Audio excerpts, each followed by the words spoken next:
Good evening. आप देख रहे हैं प्रोग्राम व्यूज मेकर्स और मैं हूं सलमा कौसर। सबसे पहले आज की टॉप स्टोरीज, उसके बाद मेहमानों से आपका तारुफ करवाऊंगी। आज हम बात करेंगे कि मुल्क में ग्रैंड नेशनल डायलॉग की बातें शुरू हुई ही थी कि पीडीएम ने इस तजवीज को मुस्तरद कर दिया है। मौलाना फजलुर रहमान और मरियम नवाज का कहना है कि ये बातें बेमानी है। अपोजिशन जमातों की तरफ से इस रद्द अमल के बाद मुज़ाकरात का इम्कान एक बार फिर खत्म हो गया है। सियासत में आगे होने क्या जा रहा है और अगला मंजरनामा कैसा होगा, इस पर हम बात करेंगे। इसके अलावा MQM पाकिस्तान ने हुकूमत छोड़ने से मुतालिक अवाम से रुजू करने का फैसला कर लिया है। खालिद मकबूल सिद्दीकी ने कहा कि हुकूमत के सामने तहफ़्फ़ुज़ात रख दिए, अब अगले लाहे अमल का फैसला अवाम की राय लेने की बात करेंगे। हम अपने एक्सपर्ट से जानेंगे कि क्या MQM ने दुरुस्त रास्ते का इंतखाब किया है। और फिर बात होगी वजीर हवाबाजी गुलाम सरवर खान के बयान की, जिन्होंने कहा कि यूरोपीय यूनियन एविएशन सेफ्टी एजेंसी के खदशात को दूर कर लिया गया है, इसलिए जल्द PIA को यूरोप में परवाजों की इजाजत मिल जाएगी। इब्तिदा में ये पाबंदी जुलाई में 6 माह के लिए लगाई गई थी, लेकिन खदशात दूर न होने पर इस पाबंदी में मजीद तोसी हो चुकी है। इन तमाम मामलात पर बात करने के लिए हमारे मेहमान हमारे साथ स्टूडियोज में मौजूद। जैगम खान साहब ने आज हमें ज्वाइन किया है स्टूडियोज में, नसीम सिद्दीकी साहब और डॉक्टर नाजिर महमूद हमारे साथ स्टूडियोज में मौजूद हैं।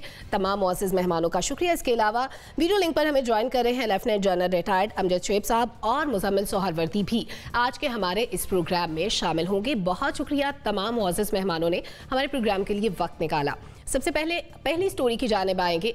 मौलाना फजलुर रहमान और मरियम नवाज ने ग्रैंड डायलॉग की तजवीज़ को मुस्तरद कर दिया है। मौलाना फजलुर रहमान ने कहा कि तमाम अपोजिशन जमातों का मुतालबा है कि वज़ीर-ए-आज़म इस्तीफ़ा दें और शफाफ इंतखाबात का इनेकाद कराया जाए। मरियम नवाज का कहना है कि PDM का फैसला है कि कोई मुज़ाकरात नहीं किए जाएंगे। मिनी या ग्रैंड डायलॉग की बातें बेमानी है। तो सवाल हमारा ये है कि क्या अब बातचीत का इम्कान खत्म हो गया है? जनरल साहब, आपसे स्टार्ट करना चाहूंगी। हेलो, हेलो, मेरी आवाज? जी जनरल साहब बोलिएगा।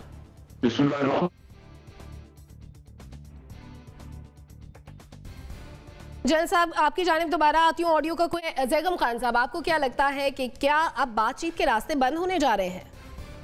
देखिए सलमा, बातचीत के रास्ते तो ना बंद होने जा रहे हैं ना होने चाहिए। इस वक्त सवाल है ग्रैंड नेशनल डायलॉग का, और हमें देखना है कि क्या कोई संजीदा ऑफ़र इस वक्त ऐसी आई है जिसका अपोजिशन या पाकिस्तान मुस्लिम लीग नवाज जवाब दे। उसका जवाब है नहीं। इस वक्त ग्रैंड नेशनल डायलॉग की ऐसी कोई संजीदा ऑफ़र नहीं आई जिस पर बात आगे बढ़े। जब भी कोई इस तरह का डायलॉग होगा, इस तरह की टॉक्स होती हैं, तो उससे पहले टॉक्स अबाउट टॉक्स होती हैं। ये तय किया जाता है कि ये डायलॉग होगा तो फिर कैसे होगा, इसमें कौन कौन बैठेगा, ये किन चीज़ों पर किया जाएगा, वो सब चीज़ें तय होना बाकी हैं। उससे पहले करना, जिसको अंग्रेज़ी में कहते हैं ना जी, जंपिंग द गन। क्योंकि इसका कॉन्टेक्स्ट आप अगर देखें तो इसका कॉन्टेक्स्ट ये है कि मोहम्मद अली दुरानी साहब जाके शहबाज शरीफ से मिले और उस मुलाकात के बाद उन्होंने कुछ ऐसी बातें की, उन्होंने ग्रैंड नेशनल डायलॉग की बात की। ज़ाहिर है ये मुलाकात अपने लिहाज से एक अहम तो है, इसने एक दरवाज़ा तो खोला है, गुफ्तगू का एक सिलसिला शुरू हुआ है, लेकिन वो कोई बरह रास्त गुफ्तगू नहीं है। ऐसी गुफ्तगू नहीं है जिसको कोई भी फरीक तस्लीम कर रहा हो कि गुफ्तगू शुरू हुई है। तो इस वक्त ये मेरे ख्याल में ये बहुत अर्ली है ये कहना कि ग्रैंड नेशनल डायलॉग की कोई ऑफ़र हुई है या उसको रिजेक्ट किया गया है। उससे पहले टॉक्स अबाउट टॉक्स होंगी, और जो गुफ्तगू होती है वो चोर और कोतवाल के दरमियान में नहीं होती, वो गद्दार और मुहिब्बे वतन के दरमियान में नहीं होती। आज ही के आप इमरान खान साहब के, वज़ीर-ए-आज़म साहब के ज़रा बयानात देख लीजिए। ये दोनों बातें उन्होंने कही हैं, फिर कही हैं कि अब सब चोर हैं, और ये भी कहा है कि इंडिया का बयानिया ये लोग चला रहे हैं। अगर चोर हैं तो जेलों में होने चाहिए, अगर इंडिया के एजेंट हैं तो फिर फांसी घाट पे होना चाहिए, फिर बात तो नहीं होनी चाहिए। फिर तो ये है कि बस इमरान खान साहब की पार्टी हुकूमत करे और ये सब जो हैं ये कहीं जेलों में हों। इस तरह से तो गुफ्तगू नहीं होती। वो माहौल भी पैदा करना होगा जिसमें नेशनल डायलॉग आगे बढ़ सके। ऐसा होना चाहिए, क्योंकि इसके अलावा कोई चाराकार नहीं है। हम 70 साल से दायरों में घूम रहे हैं। हम कोई ऐसा जो गेम है उसके रूल्स नहीं सेट कर सके कि पाकिस्तान में बहरानों से निकलकर हम एक पायदार निज़ाम हुकूमत की तरफ जाएं। उसकी तो एक ज़रूरत है। बहुत अरसे से बात हो रही है आपको पता है सबसे पहले रज़ा रब्बानी साहब ने ये बात शुरू की थी, लेकिन ये बहुत संजीदा और बड़ी बात है। इस तरह छोटे मोटे बयानात से नहीं लेना चाहिए। और जब ये गुफ्तगू शुरू होगी, ये जहन में रखिए, अब ये गुफ्तगू PDM के प्लेटफॉर्म से होगी, मुस्लिम लीग नवाज के प्लेटफॉर्म से नहीं होगी। तो इसका हतमी जवाब जो आएगा वो भी PDM की तरफ से आएगा। यानी बातचीत का रास्ता अभी खत्म नहीं हुआ, गुंजाइश बाकी है। दुरुस्त, ठीक हो गया।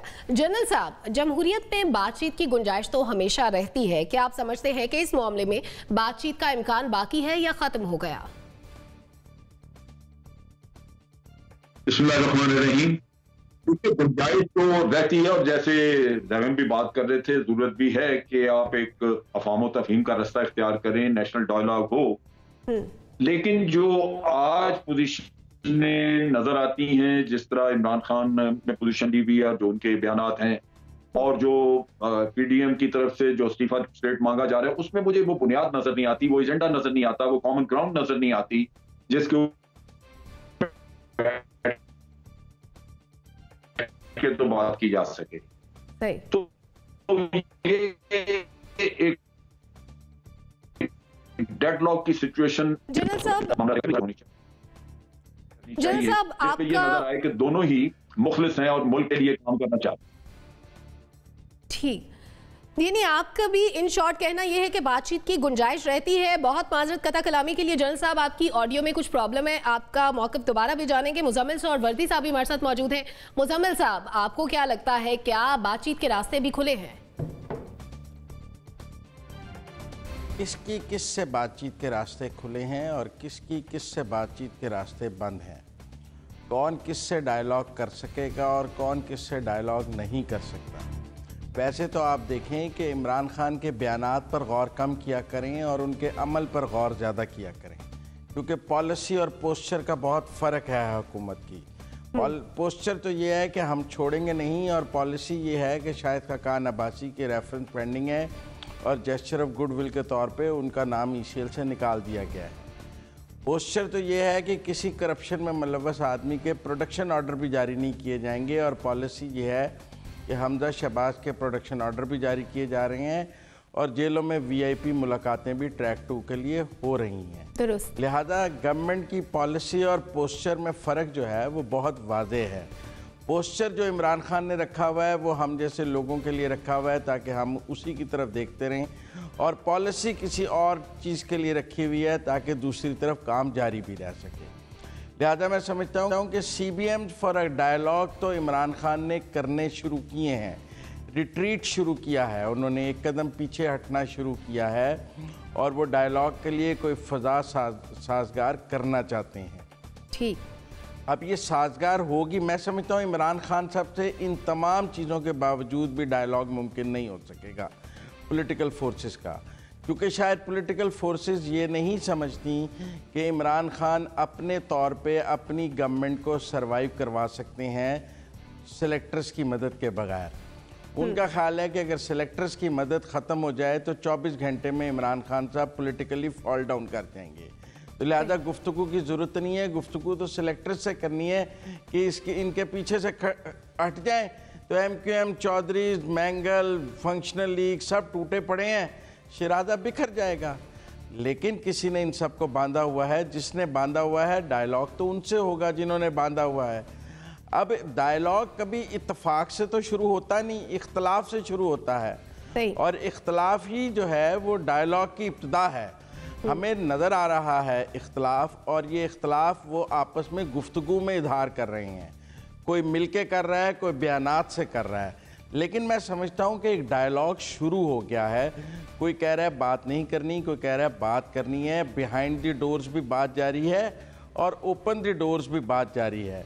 वो जो जैगम साहब ने कहा कि एजेंडा तय होगा, एजेंडा तय होने की बात भी जारी है कि क्या बात करनी है, किससे बात करनी है और कितनी बात करनी है, वो भी तय हो रहा है। लिहाजा मेरा ख्याल है कि जो इमरान खान साहब बादल नाखास्ता CBMs कर रहे हैं, और जो उनके बकौल चोर और डकैत हैं जिन्हें करप्शन में अंदर हुए हैं, उनको जो रियायतें हमें मिलती नज़र आ रही हैं, वो उस डायलॉग की तरफ इशारा कर रही हैं। प्रोडक्शन ऑर्डर, जेल में वीआईपी मुलाकातें, ईसीएल से नाम निकलना, ये सब डायलॉग का आगाज़ का ही है और क्या है। वरना अगर इमरान खान साहब के नैरेटिव पे जाऊं तो फिर तो ना जिसका नैब का रेफरेंस, लेकिन मुजम्मिल साहब ये जेस्चर्स तो इमरान खान साहब की तरफ से हैं। ऑपोजिशन तो ये कह रही है कि अब बातचीत नहीं होगी। आपने दोनों साइड्स का मौक़िफ़ बड़े अच्छे तरीके से बता दिया। ऑप्शन क्या लेना चाहेंगे, क्या अब बातचीत होगी या नहीं होगी? बातचीत तो हो रही है, होनी क्या है, बातचीत हो रही है। ये सीबीएम उसी बातचीत का नतीजा है। माहौल तभी बनता है जब इशारे मौजूद होते हैं। ठीक है, आपने नो का ऑप्शन दिया। जिस तरह इमरान खान के बयानात पर तवज्जो नहीं देनी चाहिए, ऐसे ही दूसरे बयानात पर भी तवज्जो नहीं देनी चाहिए। अमल देखें दोनों तरफ का। ठीक हो गया। नसीम सिद्दीकी साहब, आप क्या समझते हैं, क्या होगा आगे? बिस्मिल्लाहिर्रहमानिर्रहीम। शुक्रिया सलमा। देखिए, इस तरह के मामलात से जब सियासी होते हैं वहाँ पे बातचीत के दरवाजे हमेशा खुले भी रहते हैं और बैकडोर डिप्लोमेसी हमेशा चलती रहती है, वो कभी नहीं रुकती। अभी जिस तरह मुजम्मिल साहब कह रहे थे उसी बात को अगर मैं आगे बढ़ाऊं तो आप देखें कि जो उन्होंने एक दफ़ा इमरान खान साहब ने शेख रशीद साहब के बारे में कहा था, मैं वो लफ्ज़ दोहराना नहीं चाहूँगा, लेकिन आज वो उनकी काबीना में इंटीरियर मिनिस्टर है, जो कि बहुत ही इंपॉर्टेंट चीज़ है। उसके अलावा आप देखें कि उन्होंने अपना परवेज़ इलाही, चौधरी शुजात, MQM के बारे में क्या क्या बयानात दिए थे, लेकिन वो सब बयानात पीछे रह गए। उन सबको अपनी काबीना में भी बिठाया हुआ है, उनकी हुकूमत में भी मौजूद है। तो सियासत में जो अपना पुतली तमाशा होता है वो इशारे कहीं और से आ रहे होते हैं। सारी गुफ्तो शनीद जो है वो कहीं और हो रही होती है। और उसमें आपने देखा कि मियाँ नवाज शरीफ भी किसी वजह से ही पाकिस्तान से बाहर भेजे गए, अब शायद खाकान अब्बासी जा रहे हैं। तो बैकडोर डिप्लोमेसी तो चल रही है, लेकिन अपने पॉलिटिकल वर्कर्स को इन कॉन्टेक्ट रखने के लिए इमरान खान साहब का जो बयानिया है कि मैं छोड़ूंगा नहीं, चोर लुटेरे हैं सारे, वो उसको चेंज नहीं कर सकते, वो उससे बैकआउट नहीं कर सकते, क्योंकि मेन जो उनका स्लोगन रहा है इलेक्शन के लिए या अपनी पार्टी को मुत्तहिद रखने के लिए, वो हमेशा यही रहा कि मैं करप्ट लोगों को पकड़ूंगा, मैं माफियाज को नहीं छोड़ूंगा। लेकिन आपने 2.5 साल में देखा कि कोई ऐसा नतीजा नहीं आया जिसमें हम देखें कि माफियाज को लेट डाउन किया गया। माफियाज अपने काम कर रहे हैं, उन्होंने शुगर इंडस्ट्री से अरबों रुपए कमाए हैं, पेट्रोलियम से कमाए हैं, आटे से कमाए हैं। तो जो इमरान खान साहब ने जो बातें कही थी उनमें किसी भी बात पे वो पूरा उतरते हुए नज़र नहीं आए। और अपोजिशन में कुछ मामलात इस किस्म के कि इनके अंदर अपनी एक फूट पड़ती जा रही है। तो मुझे नहीं लगता कि बात डायलॉग की तरफ जाएगी, क्योंकि पीपल्स पार्टी मुझे PDM के जो फैसले हैं उनसे अलहदा होती नज़र आ रही है। और जो सबसे बड़ा सेटबैक इस वक्त हुआ है वो मौलाना फजल रहमान साहब को हुआ है।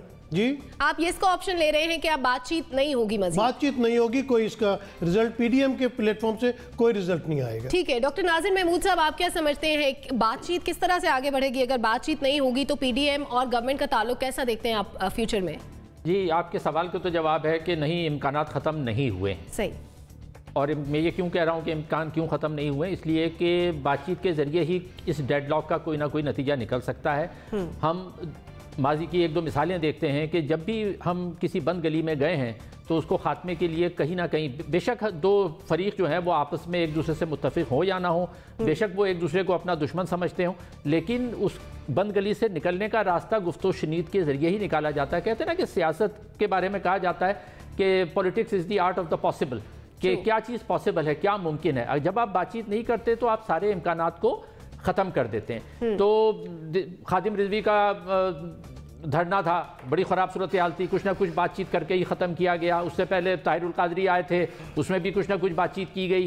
तो हत्ता कि जब नवाज शरीफ साहब यहाँ इस मुल्क से निकले थे, जब वो जेल में थे, तो उस वक्त भी वो कोई बातचीत करके किसी मुआहदे पे हाथ से लिख कर देकर ही मुल्क से बाहर गए थे ना। बेनज़ीर भुट्टो साहिबा ने वो मुशर्रफ साहब के ख़िलाफ़ लड़ती रहीं, लेकिन आखिर में उन्होंने बातचीत करके ही उस बंद गली से निकलने का कोई रास्ता निकाला। तो ऐसी मिसालें मौजूद हैं। तो जो सियासतदान होते हैं वो कभी भी ऐसी बात नहीं करते कि हम बात नहीं करेंगे। अच्छा, अब यहाँ पर एक और पहलू हमें नज़र में रखना चाहिए कि ये दोनों बयान आए हैं उन लोगों की तरफ से जो कुछ ज़्यादा गंवाने की पोजीशन में नहीं है। यानी मरियम नवाज़ ने ये बात कही है और फजलुर रहमान साहब ने ये बात कही है। अच्छा, ये दोनों कुछ ज़्यादा नहीं गंवाएंगे अगर इस्तीफे दिए गए तो। गंवाएगी कौन? वो पीपल्स पार्टी गंवाएगी। और पीपल्स पार्टी ने ऐसा कोई बयान नहीं दिया है कि हम बातचीत नहीं करेंगे। आज ही का आप बयान देख लें, आज जो उनकी बिलावल के साथ उनके साथियों की जो मीटिंग हुई है, उसके बाद मुराद अली शाह ने भी कहा है और दीगर ने भी ये कहा है कि हम जो है वो सेनेट के इंतखाबात में भी हिस्सा लेंगे और हम मैदान खाली नहीं छोड़ेंगे और ज़िमनी इंतखाबात में भी हिस्सा लेंगे। तो इससे क्या वाज़े होता है? इससे ये वाज़े होता है कि पीपल्स पार्टी एक ज़्यादा, मैं समझता हूँ कि अक्लमंदी का मुजाहरा कर रही है। पहले जब भी उन्होंने स्पेस दी है तो जब आप जमहूरियत में स्पेस दूसरों को दे देते हैं तो दूसरे उससे फ़ायदा उठाते हैं। जुनेजो को स्पेस दे दी, बेनज़ीर ने 85 के इलेक्शन में हिस्सा नहीं लिया, उस पर वो बाद में भी रिग्रेट करती रही। तो इस किस्म की सूरत हाल से निकलने के लिए बातचीत होना बहुत ज़रूरी है। ये इम्कान अभी बिल्कुल ख़त्म नहीं हुआ है और ये किसी बातचीत के नतीजे में ही अपने अच्छे किसी इख्तिताम पर पहुँचेगा। यानी बातचीत का इम्कान अब भी बाकी है, आपका ये कहना है। इसके साथ ही हम अपने सेगमेंट को क्लोज करेंगे। हमारे तमाम ज़ियाकारों ने नो का ऑप्शन दिया है, जिनका कहना है कि बातचीत के रास्ते कभी बंद नहीं होते, हमेशा इम्कान बाकी रहता है। एक ब्रेक के बाद वापस आकर बात करेंगे MQM के अवामी राय से मुतालिक फैसले की। Stay with us.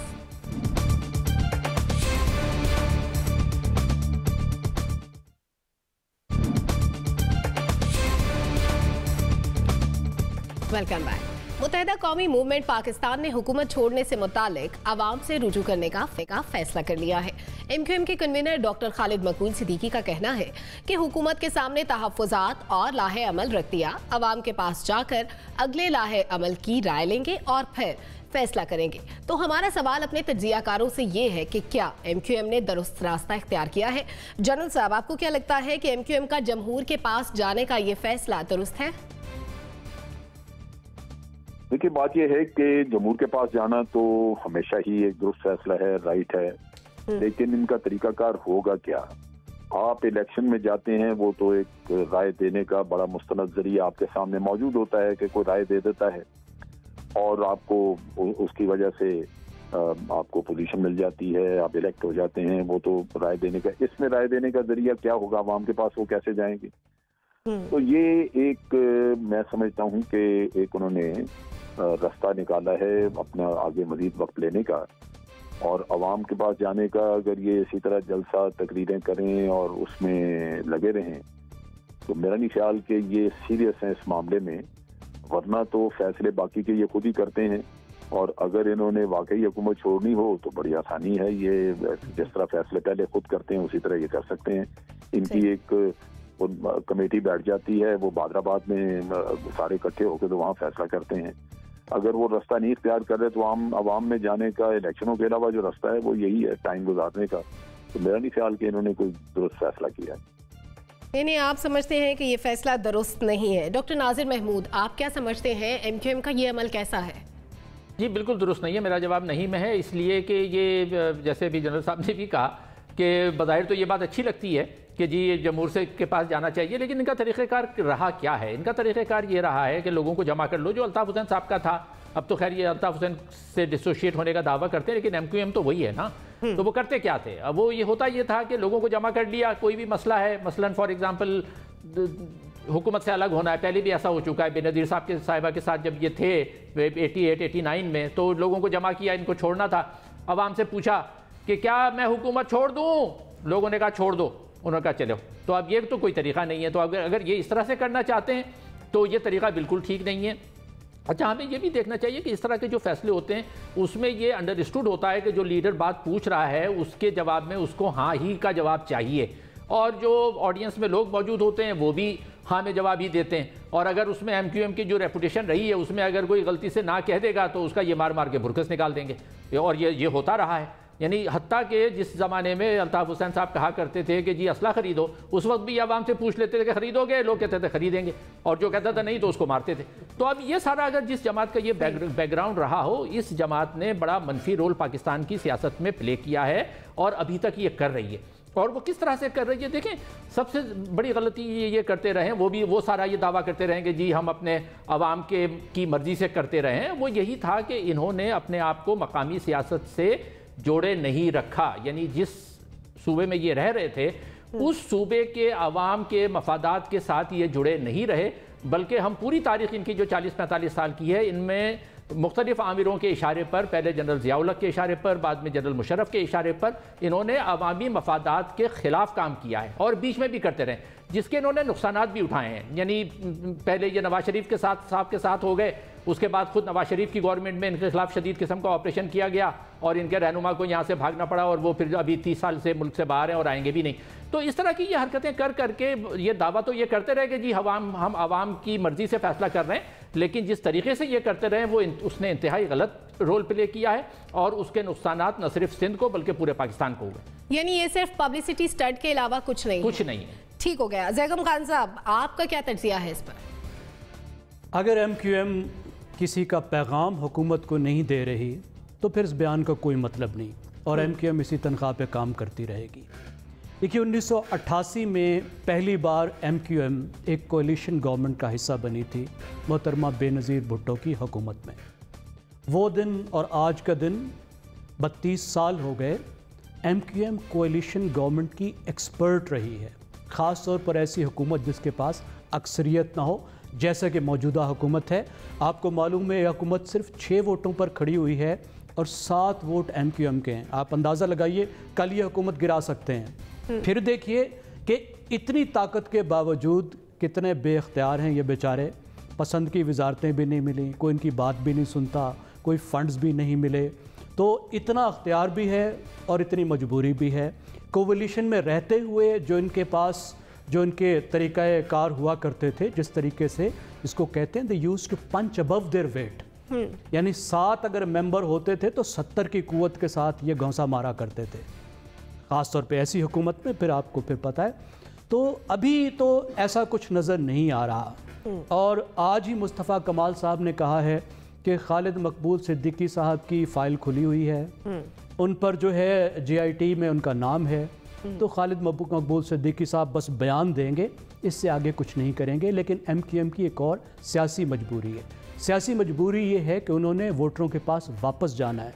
Coalition government का वो हिस्सा है और उन्हें अपने वोटरों को दिखाने के लिए कुछ भी नहीं है, कोई फंड्स नहीं मिले और वो हुकूमत से कुछ ज़्यादा नहीं ले सके। कराची वैसे का वैसे है, कोई रियायत नहीं मिली।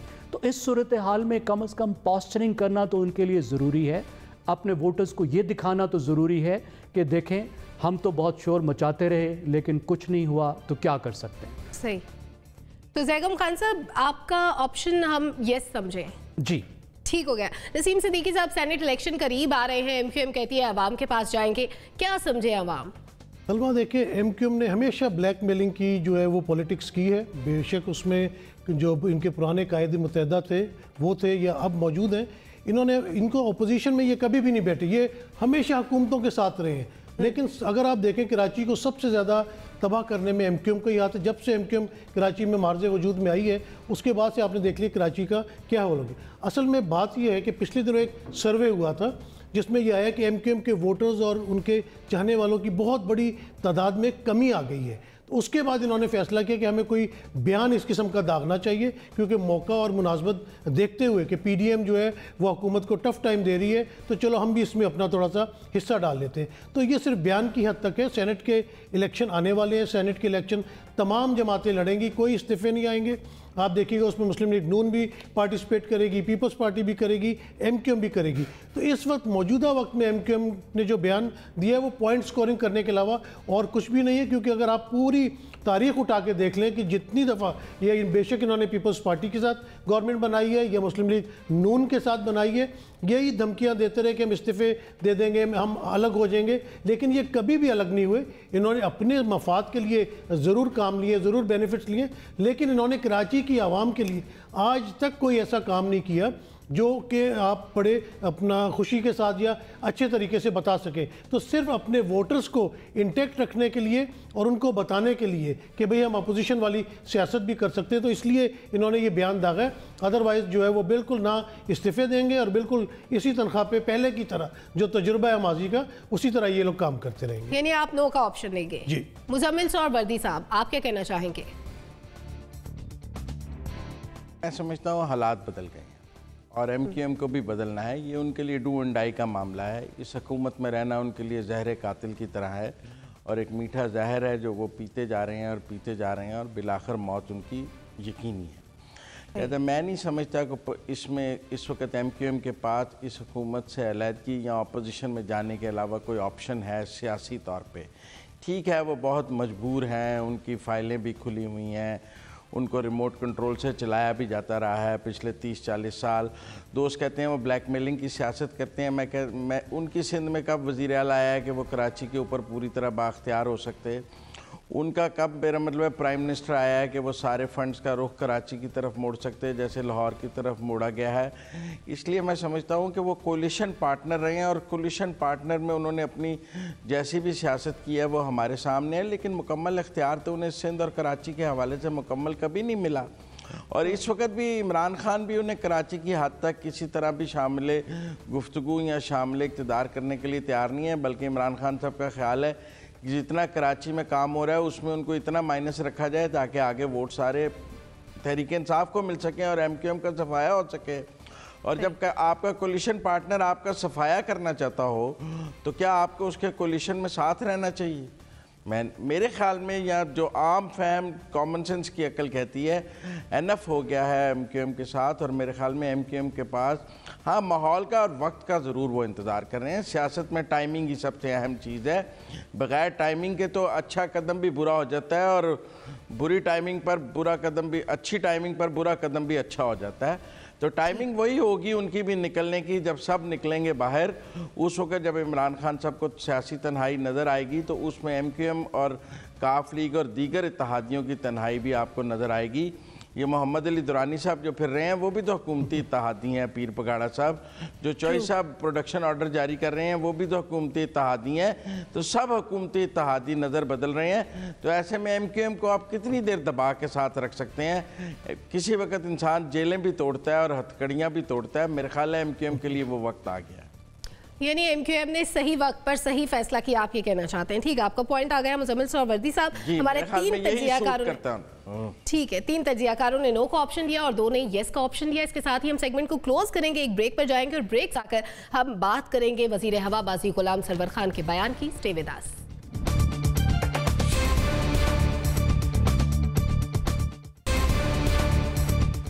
Welcome back.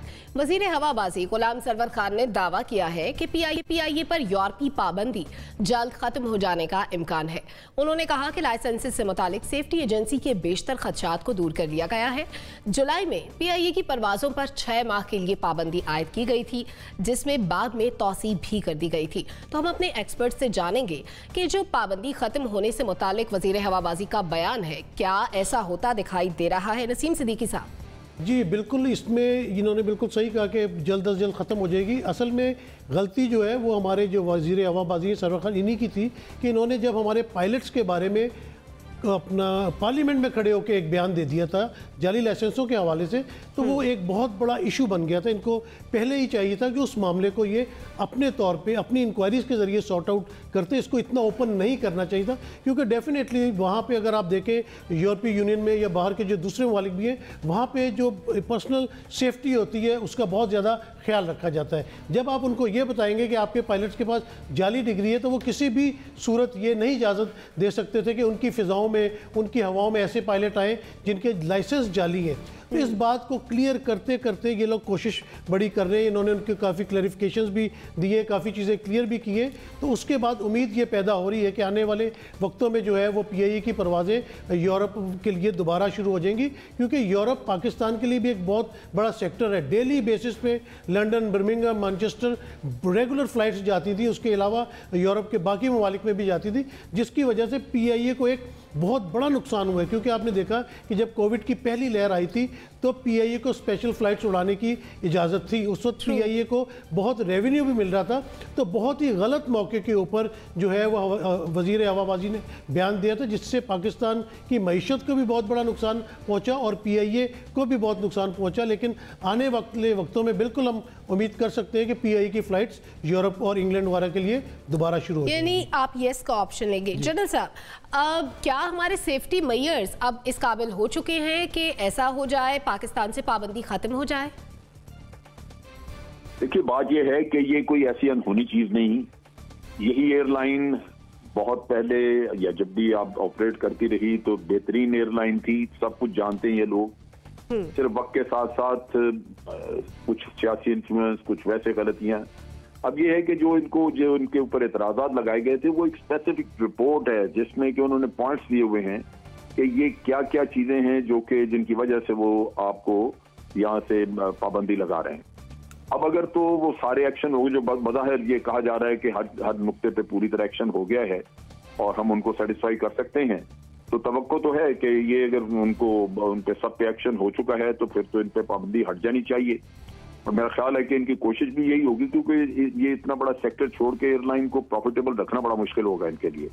तो मेरा ख्याल है कि मेरा अंदाजा यही है कि इन्होंने खूब मेहनत करके तो मोस्ट प्रॉब्ली ये तैयारी कर ली है कि यूरोपियन यूनियन को सेटिस्फाई किया जा सके और वहां से पाबंदियां हटें। तो मुझे तवक्को तो है कि ये हो जाएगा। यानी आप भी इसका ऑप्शन दे रहे हैं। डॉक्टर नाजिर महमूद साहब, क्या एयर सेफ्टी एजेंसी के एतराज़ात हम दूर कर पाएंगे? देखिए, ख्वाहिश तो मेरी है कि ये पाबंदी उठ जाए, लेकिन जवाब मेरा नहीं में इसलिए कि मुझे नहीं दिखाई दे रहा कि ऐसा होगा अभी नियर फ्यूचर में। क्यों? इसलिए कि इसका थोड़ा सा पस मंज़र देखना ज़रूरी है ना। इस मसले को सिर्फ PIA के साथ अटैच करना ठीक नहीं है। ये पूरी हमारी एयर सेफ्टी मैनेजमेंट जिसको कहते हैं ना, इसका ताल्लुक उस पूरे सिस्टम से। देखिए, ये कहानी 2019 में शुरू हुई थी, जब 2019 में एक इदारा है यूरोपियन एयर सेफ्टी का, जिसको EASA कहते हैं। उस यूरोपियन एयर सेफ्टी के इदारे ने 2019 में हमें लेवल 2 में रखा था। अच्छा, वहाँ पर 2 लेवल होते हैं। जो इसका जो इंटरनेशनल सिस्टम है वो चलता है शिकागो कन्वेंशन के ज़रिए। अच्छा, शिकागो कन्वेंशन के अंदर ख़ास किस्म की उन्होंने बनाए हुए हैं कि ये चीज़ें आपको एयर सेफ्टी मैनेजमेंट में रखनी है। अगर आप उसको पूरा नहीं कर रहे तो इंस्पेक्शन के बाद आपको वार्निंग दी जाती है। हमने उनको सेटिस्फाई किया और हम लेवल 1 पे आ गए। नहीं कर सके ना। 2019 में हम लेवल 2 पे थे। लेवल 2 का क्या मतलब होता है? लेवल 2 का मतलब ये होता है कि जी आपने गलतियां कर रहे हैं, थोड़ी बहुत गलत काम हो रहे हैं, लेकिन ये ठीक हो जाएंगे। 2019 में। अच्छा, उस पर जो मजीद खराबा हुआ वो फिर गुलाम सरवर साहब ने किया इस साल, जब उन्होंने ये बयान दिया खड़े होकर कि हमारे तकरीबन 600-650 जो पायलट हैं, यानी उनका सिर्फ वो चाह ये रहे थे कि पिछली हुकूमतों को बुरा भला कहना था। तो उन्होंने साहब ये कहा कि ये सारे वो पायलट हैं जो कि पिछले 10 साल में नून लीग और पीपल्स पार्टी की गवर्नमेंट के दौरान हायर किए गए थे और उन्होंने करप्शन की थी। ये आपने कह दिया। अब ये सारी एक बड़ी खबर बन गई। अच्छा, जब आपने ये कह दी, यानी ये बड़ी इंटरेस्टिंग बात है कि जो PTI के लोग जितने हैं, उनमें इमरान खान साहब भी शामिल हैं और गुलाम सरवर साहब भी शामिल हैं, ये दुनिया भर में पाकिस्तान को बदनाम करने में सबसे आगे रहते हैं। यानी पाकिस्तान करप्ट है, यहाँ सारे करप्ट हैं, यहाँ माफिया हैं, यहाँ के पायलट खराब हैं। अब दुनिया में जब आप ये मैसेज देंगे तो दुनिया तो कोई ना कोई फैसला करेगी, और उसी बेस पर उन्होंने फैसला किया। तो ये सारा खराबा ये एक तरह का इन्होंने अपने ऊपर, यानी हमारे PIA पर और एयर सेफ्टी सिस्टम पर एक खुदकुश हमला कर दिया इन्होंने, वो बयान देकर। अच्छा, उस बयान के बाद जो हम लेवल 2 पे थे वो हम लेवल 1 में आ गए। और लेवल 1 का क्या मतलब होता है? लेवल 1 का मतलब होता है कि बहुत संगीन किस्म की खामियां मौजूद हैं, और वो जो लेटर है वो लेटर मौजूद है, आप देखिए नेट पर मौजूद है। वो लेटर आप पढ़ें। उस लेटर में EASA ने बिल्कुल साफ कहा है कि यहाँ पर पूरे air safety management including pilots के बारे में शदीद खदशात हमें हैं, जिसका एतराफ़ खुद वजीर कर रहे हैं। तो जब आप खुद ये बातें करेंगे तो आप दुनिया से कैसे तवक्का करते हैं कि वो इन बातों को मानेंगे? अच्छा, उसके बाद अब चाहिए था क्या? चाहिए ये था कि ये अपने बयान पर माजरत करते और कहते कि ये हमने गलत किया, क्योंकि बमुश्किल 2-4 ऐसे चंद पायलट ऐसे थे कि जिनके पास कुछ गलत किस्म का लाइसेंस वगैरह होगा, लेकिन इसका ताल्लुक सिर्फ लाइसेंसिंग से नहीं है, ये पूरे सिस्टम से है। अच्छा, सिस्टम आपका बिल्कुल बैठ रहा है। PIA जो है वो अरबों रुपए के खसारे में नहीं बल्कि सैकड़ों अरब रुपए के खसारे में इस वक्त मौजूद है। अच्छा, डाउन साइजिंग की तरफ ये जाते हैं कि हम इतने लोगों को निकाल देंगे, निकालने से मसला हल नहीं होगा। उसके बाद अब ये कराची से जो है वो हेड ऑफिस जो है इस्लामाबाद शिफ्ट करना चाह रहे हैं। क्यों करना चाह रहे हैं? कराची सबसे बड़ा, पाकिस्तान का अभी भी सबसे बड़ा एयरपोर्ट कराची में है, आप क्यों शिफ्ट कर रहे हैं उसको? लेकिन वो कर इसलिए रहे हैं कि जो लोग हैं वो यहाँ आए नहीं तो फिर वो रिजाइन दे दें, इस तरह से डाउन साइजिंग हो जाए। तो बार बार ये जो जिस किस्म की ये हरकतें कर रहे हैं, उस हरकत से दुनिया में नेगेटिव यानी मनफी पैगाम जा रहे हैं, और जब तक ये अपने तौर तरीके ठीक नहीं करेंगे, मुझे नहीं लग रहा कि ये पाबंदियां हटेंगी, बल्कि हम और खराबी की तरफ जाएंगे। ठीक है, मुजम्मिल सोहरावर्दी साहब, आपका तज्जिया क्या कहता है इस पर? ये तो मुझे हर बार FATF के इजलास पे भी हुकूमत कहती है कि हमने सारा कुछ कर लिया और अब हम FATF की ग्रे लिस्ट से निकल जाएंगे। तो क्या हम ग्रे लिस्ट से निकल जाते हैं?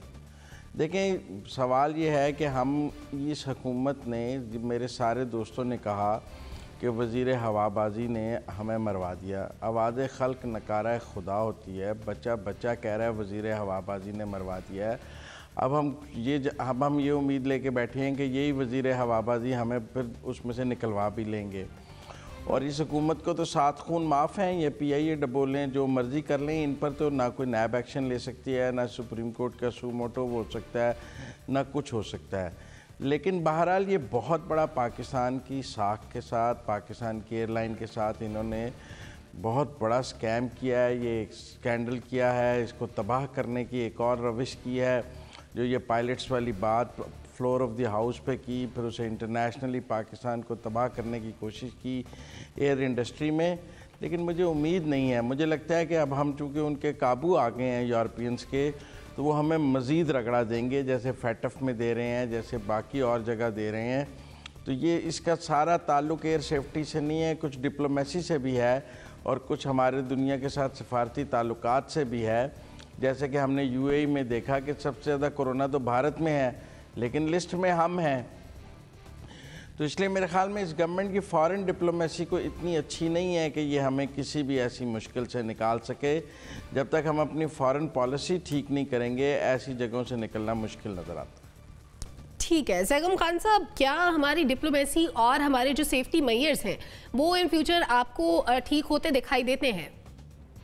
बहुत संजीदा चैलेंजेस हैं और जो नुकसान हुआ, नाज़र साहब ने तो बड़ी अच्छी उसकी तफसील भी दे दी। ये खुदकुश हमला सिर्फ नेशनल फ्लैग कैरियर पे नहीं था। नेशनल फ्लैग कैरियर बहुत अहम होता है, ख़ास तौर पे इस वजह से अहम होता है कि आपके कौमी इमेज में उसका एक किरदार होता है। साथ ही साथ ये ज़्यादा बड़ा खुदकुश हमला एक स्टेट रेगुलेटर पर, स्टेट इंस्टीट्यूशन पर था, जिसका नाम है सिविल एविएशन अथॉरिटी।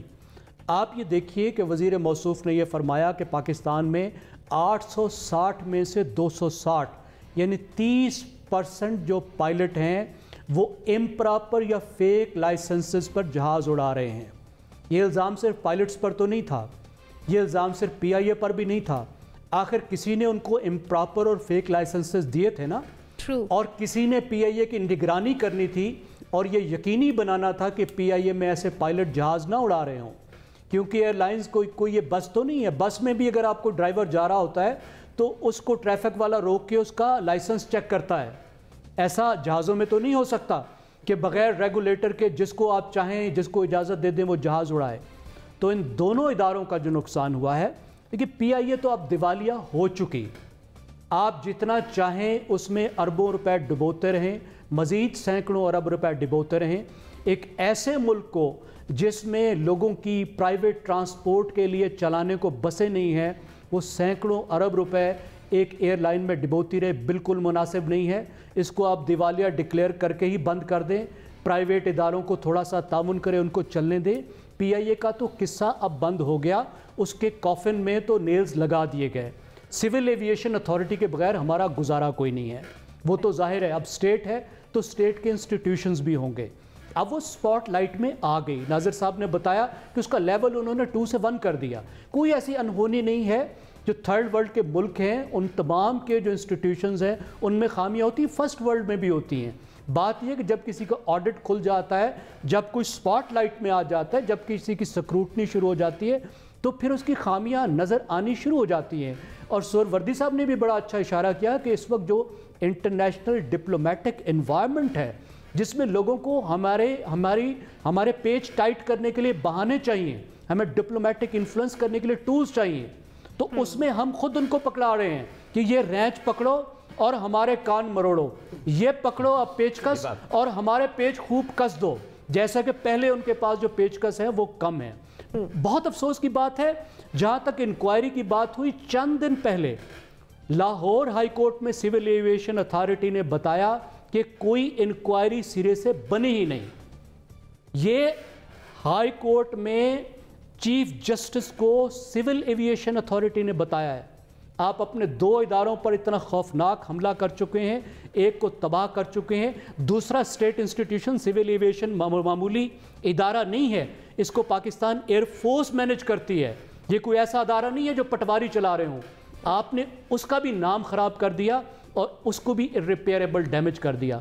तो ये इस कौम पर एहसान करें, ऐसा काम फर्दर ना करें और उस वजीर साहब को कम से कम कोई इधर उधर तो कर दें, उन्हें कोई दूसरी वजारत ही दे दें, उन्हें वजारत मुर्गबानी दे दें, लाइफ स्टॉक की वजारत दे दें, कोई ऐसा काम उनको दे दें जिनकी उनको बेहतर समझ हो, या उस पर वो स्टेटमेंटें दागते रहें तो चलो भैंस गाय का दूध कम हो जाएगा, बैनुल अक़वामी नुकसान तो हमें नहीं होगा ना। सही, यानी आप ये चाहते हैं कि उनको वजारत से हटा देना चाहिए। नाकाबिले तलाफी नुकसान पहुंचाया है गुलाम सरवर खान के बयान ने PIA को। हमारे 3 तज्जियाकारों ने ऑप्शन लिया है नो का और 2 ने येस का। इसके साथ ही इस सेगमेंट को भी क्लोज करेंगे। हमारे तमाम तरह की राय ये है कि हमारी इकोनॉमी और इमेज दोनों के लिए बेहतर ये है कि पाकिस्तान एयरलाइन से पाबंदियां खत्म हो और पाकिस्तान का मुस्बत इमेज दुनिया देख सके, क्योंकि एयरलाइन पाकिस्तान का चेहरा होती है और इस चेहरे को दुनिया को दिखाना बहुत ज़रूरी है ताकि पाकिस्तान में टूरिज्म आए, हमारी मईशत बहाल हो, ये तमाम तर मामलात बेहतर हो सकें। इसके साथ ही प्रोग्राम का वक्त ख़त्म हुआ। इजाज़त दीजिए, अल्लाह हाफ़िज़।